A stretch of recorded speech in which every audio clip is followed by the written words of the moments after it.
Hello and welcome back to Arsenal Domination, where I want to talk to you about the financial accounts of Arsenal. This might not sound like a very interesting video, and in some ways the topic is quite dull, but I think it really, really is important. So please bear with me, and I think if you're interested in sort of what is going on at Arsenal and why things are happening and what the future might hold, I think this will be a really, really important video for you.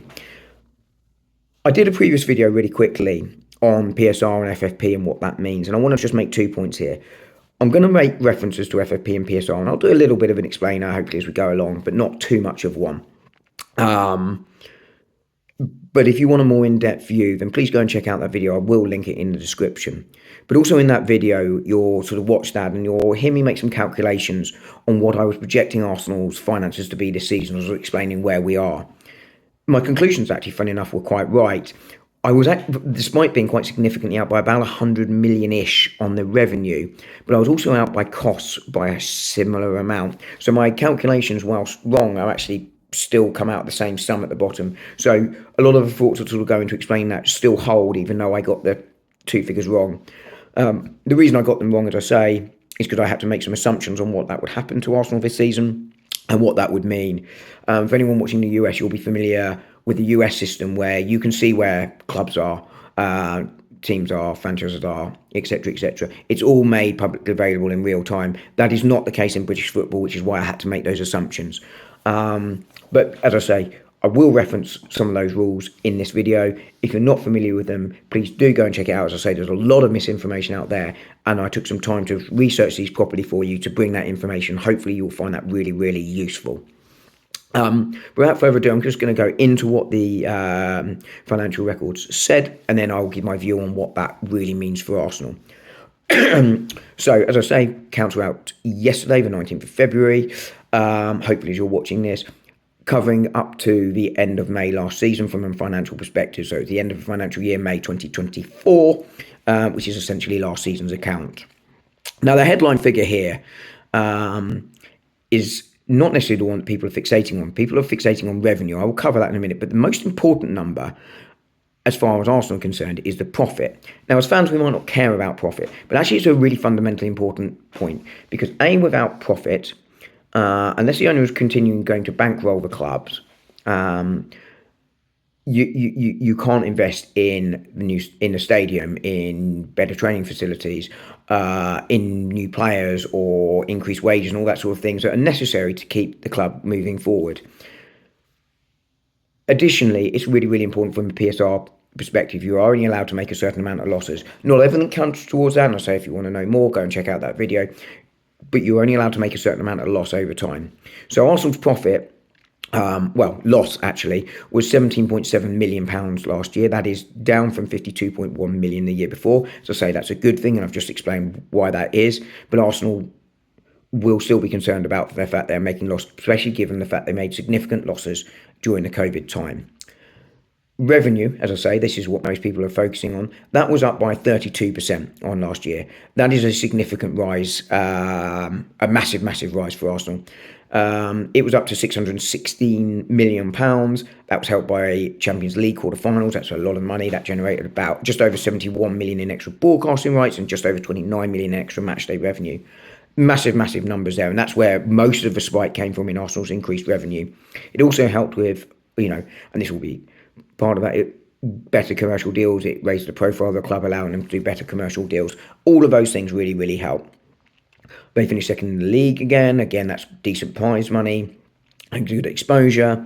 And the women's team also were relatively successful, also helping with the overall revenue generated. I should just note here, though, on a PSR, FFP perspective, the women's football is irrelevant because it is taken out of the calculations, whether that's a loss or a cost. They are taken out of the calculations for the PSR FFP for the men's team. But still important for generation revenue. And as I say, I think the fact that the women's game at Arsenal is going to new levels. It's been a difficult season with Jonas's going at the start of the season, but we sell out the Emirates quite regularly. I think is a real positive for Arsenal and a real positive for women's football. And I just wanted to call that out here. I focus a lot on men's football, but I think that's just important to mention there. And I think that's a really shows how successful the Arsenal women's team have been. So that was that. Player sales also helped. They were better than the year before. That would have been the Granit Xhaka sale. Flo Balogun as well, I think, would have fallen into that one. Again, also helping raise that extra revenue there. And as I mentioned, commercial revenue also will have increased as a result of that because of the extra exposure and the better exposure Arsenal got. However, costs did also increase. They obviously increased slightly less than the revenue percentage increase, which is why Arsenal made less of a loss this year than the previous year. But they still did increase quite sharply. Most of that came from the wage bill. That rose by 40%. But also significant transfer spending occurred as well. So the wage bill rose as contracts for the likes of Bukayo Saka kicked in, and obviously new arrivals like Declan Rice will have also kicked in into those calculations, and that will have risen Arsenal's wage bill quite some way. And that's what you'd expect to see from a club that was moving forward and progressing. And also, the other thing to factor in here is that the interest rates rose relatively sharply. Arsenal do have some loans, and therefore the cost of repaying those loans also increased. So that's where the costs increase, and that's where we come out with the number. But the key figure to remember here is the profit. It was a loss, but less of a loss, but a loss is not a good thing. So what does it mean for Arsenal? Everyone is talking about the revenue, as I say, and everyone is saying, well, the revenue's increased. Why aren't we seeing that in spending? And you can see the link. It is an understandable link. But as I say, profit is the key thing. Without profit, you don't have a club going forward. And profit is key to those FFP PSR rules, as I mentioned. Plenty of businesses, and Arsenal are a business, we do need to remember that. Even though as fans we don't really care about that side too much, we want to see a product and we want to see trophies, and I'm no different. But plenty of businesses have gone out of business despite having good revenue streams because they didn't make a profit. And that is what PSR is designed to do, to make sure that clubs are sustainable going forward, and that is where the owners want to be. And I understand that, and I think that's a good thing for football and for Arsenal. But obviously, would I rather have the trophies? Yeah, of course I would. Heart over head and all that sort of stuff. And as I say, I don't think we're going bust anytime soon. I'm not saying that at all. But you can see why the profit is the most important number, and that's why it's a more important number for FFP. It is also important, though, that revenue increasing from an FFP perspective as well, because you are only allowed under UEFA rules to spend a certain amount of your turnover, which is revenue, on wages and that sort of thing. So it's a good thing from that point of view, but profit being the key number there. Arsenal had made a loss for the 3 years running, and I think that has really, really impacted this season. And here's why.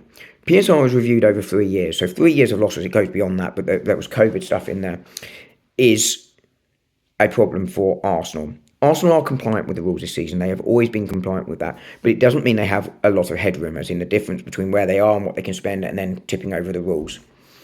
And in fairness to Arsenal, they actually pretty much told us that in the summer. Edu came out and said that he was looking for floor raisers rather than ceiling raisers because they weren't going to go out and do the big transfers like Declan Rice that they'd done the summer before. All of my numbers and analysis in that previous video I mentioned also said that Arsenal had limited finances in January. Now, I was as frustrated as anyone that we didn't do business in January, but I'd also said that we had a max of about £50 million to spend because that's what my calculations said.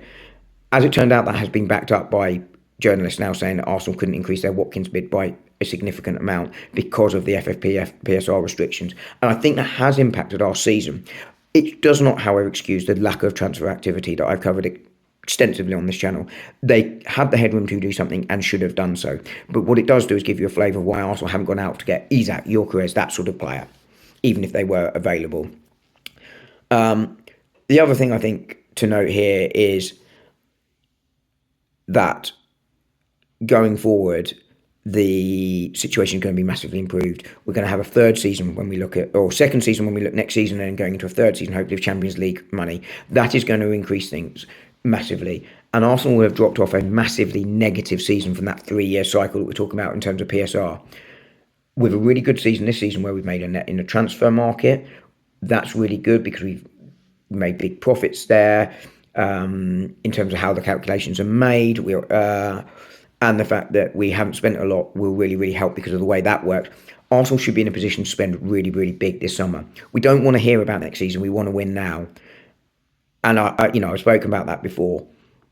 But the good news is that, well, however the season ends up now, and I think they've probably blown it by not doing enough in January, the fact that we are in a position in the summer to spend big is a really good thing. And the financials say that we are going to be able to.